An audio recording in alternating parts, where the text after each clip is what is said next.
bouton. Donc tout d'abord, permettez-moi de vous remercier pour votre honorable invitation au nom de l'Agence de développement du digital. Donc je vais tout d'abord me présenter. Je m'appelle Selma Karim,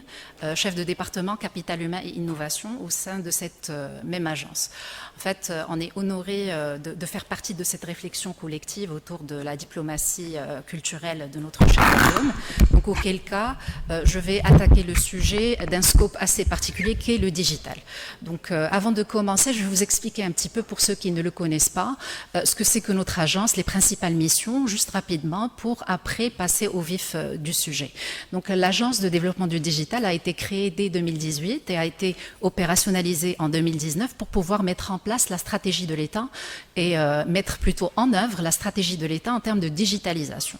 Donc quand on dit transformation digitale, pour l'ADD, c'est à la fois la transformation digitale de l'économie, la transformation digitale de l'administration et la transformation digitale de la société. Pour pouvoir y arriver, une panoplie de chantiers font partie de la feuille de route de notre agence, qui sont des chantiers métiers pour les trois secteurs, mais aussi des chantiers prérequis, notamment à travers l'infrastructure digitale, à travers la réglementation et le capital humain. Donc, dans le cadre de mes fonctions, j'assume la mise en place du chantier Génération Digitale, qui est le plan national de formation dans le domaine du digital et qui prend un petit peu la culture digitale à cœur pour pouvoir sensibiliser le citoyen marocain à ce que c'est qu'une culture digitale à même de pouvoir consommer l'applicatif digital et avoir une présence quand même significative au sein de la toile. Donc, quand on parle de culture du digital et digitalisation de la culture, c'est des choses quand même qui sont à la fois parallèles. Donc, pour ce qui est de la culture du digital, nous œuvrons dans notre agence à pouvoir mettre en place des curriculums qui visent à sensibiliser le citoyen aux usages du digital. Parce qu'un citoyen, in fine,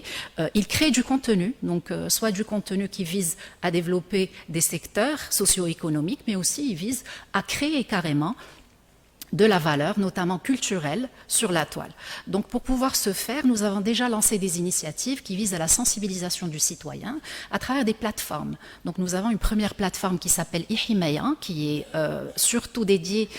au Safe Internet, donc tout ce qui est cybersécurité à l'usage de Monsieur Tout-le-Monde. Donc nous sensibilisons à la fois les enfants, les parents, les étudiants, les professeurs, pour les usages d'Internet en toute sécurité. Parce que lorsqu'on va sur les réseaux sociaux ou on va sur des applicatifs, où on veut créer des applicatifs, il faut à la fois maîtriser un petit peu les prérequis et les bases de cette sécurité. Voilà, à la fois pour les usages et les contenus. Il y a une deuxième plateforme qui s'appelle Academia Raqmiya. Donc c'est une plateforme qui vient d'être récemment lancée. C'est une plateforme nationale inclusive e-learning. Donc à travers cette plateforme, nous ambitionnons entre autres de former les collaborateurs de l'administration, les collaborateurs du privé, mais aussi le grand public. Donc nous proposons un contenu d'acculturation digitale qui permet de tracer les prémices d'une culture digitale en Darija, en faveur de Monsieur Tout-le-Monde. Donc nous avons les bases d'Internet, comment utiliser les réseaux sociaux, comment pouvoir utiliser le e-commerce en langage Darija basique pour qu'un parent, un enfant, un jeune puisse s'y retrouver, que ça parle un langage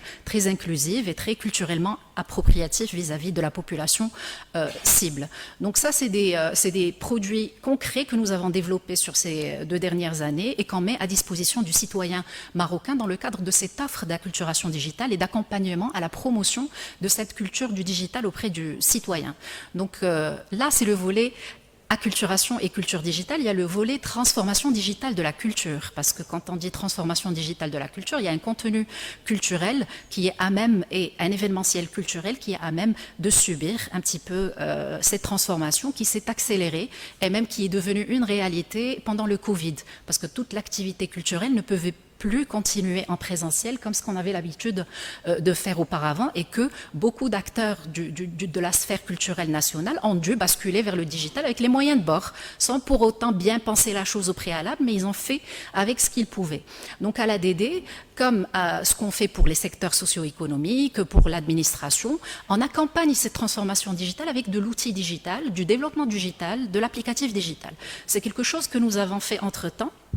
à travers un centre de formation que nous avions inauguré dès 2020 au niveau du campus UM6P de Ben Gurir, qui s'appelle le Interactive Digital Center, donc le IDC Morocco. C'est un centre spécialisé dans la formation dans les technologies immersives. Donc tout ce qui est réalité virtuelle, réalité augmentée, et vous savez tous ici présents, vu que vous êtes des acteurs dans le domaine de la culture, que cette technologie, elle s'apprête à la création culturelle, mais aussi à la valorisation du patrimoine culturel. Donc à travers ce centre, on a développé un certain nombre de use cases. Notamment, nous avons appuyé une association qui s'appelle Miftah Sad, qui portait un petit peu auprès de l'UNESCO l'Khtara comme patrimoine mondial de l'UNESCO. Donc nous avons digitalisé de bout en bout un parcours en technologie en mixed reality, donc à la fois en réalité virtuelle et en réalité augmentée, l'Khtara de notre cher royaume, pour que ces personnes, ces décideurs au niveau de l'UNESCO, malgré un contexte de Covid, puissent voir ce patrimoine culturel et quand même décider, in fine, de l'intégrer dans le patrimoine mondial de l'UNESCO. Ça, c'est un cas concret qu'on a déjà développé et le produit final est déjà chez l'association qui porte le sujet. Nous avons entre-temps signé une convention avec la Fondation nationale des musées pour la digitalisation un petit peu des archives des musées du Maroc, mais aussi proposer des parcours complètement digitalisés, donc des musées virtuels. Donc c'est quelque chose à travers ce centre interactif digital que nous mettons en place. Il y a des use cases qui sont en train d'être développés et in fine, c'est un projet sur lequel nous sommes en train d'avancer. Nous n'avons pas forcément un produit fini à date, mais c'est en cours. Voilà pour ce qui est de la digitalisation de la culture. Mais au-delà, je fais un petit peu le parallélisme entre technologie, IT et culture. Donc déjà, si on revient les années 60 et 70 avec le mouvement Flower Power, tout ce qui est hippie, donc on voit que c'est en parallèle avec la genèse du personal computer. Donc déjà, un PC, c'était une première les années 60 et 70, où on basculait d'un système énorme dans une grande salle de machines à quelque chose de personnel à travers laquelle on pouvait s'exprimer. Donc la technologie, à travers un mouvement culturel, a pu se développer vers une expression individuelle et à travers laquelle nous avons pu constater l'évolution un petit peu de tout ce qui est digital art depuis la genèse du personal computer jusqu'à ce qu'on est sur des casques en réalité virtuelle et augmentée en train d'expérimenter de nouvelles formes d'art et de création culturelle. Donc le parallélisme pourrait être fait pour notre cher royaume à travers le mouvement Naïda. Donc le mouvement Naïda à l'époque, moi j'étais toujours étudiante, élève, donc c'était mes années peut-être lycée et études supérieures. Donc le mouvement Naïda, c'était surtout la genèse du web marocain, de la blogoma, de cette sphère de blogueurs marocains, de micro-célébrités qu'on appelle actuellement influenceurs, donc qui portaient un petit peu la promotion de cette nouvelle génération d'artistes, notamment des street